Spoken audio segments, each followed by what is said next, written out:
Price எல்லாம் இந்த வேத வாசித்தீர்களா? வாசிப்போம் பாருங்கள். யூதரோடும் இஸ்லாமிய மனுஷரோடும் நீங்கள் முள்ளுகளுக்குள்ளே பதியாதிருங்கள், ஒரு தரிசு நிலத்தை பண்படுத்துங்கள் என்று கர்த்தர் எரேமியா 4:3 எழுதியிருக்கிறதை நாம் வாசிக்கிறோம். ஒரு விதைக்க புறப்படும்போது அந்த நிலத்தை அவன் பண்படுத்துவான்.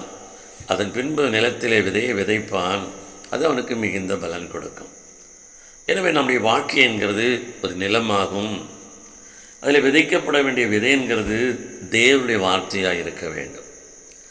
அந்த வார்த்தையை நாம் விதைக்கிறதுக்கு முன்பு நம்முடைய வாழ்க்கை என்கிற நிலம் பண்படுத்தப்பட வேண்டும்.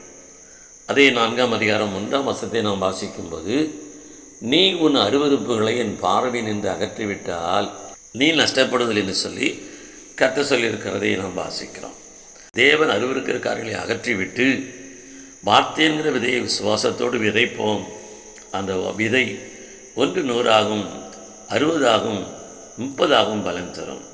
தேவன் தாமே விதமாய் நம்மை ஆசீர்வதிப்பதற்கு சித்தமுள்ளவராயிருக்கிறார். ஆமென்.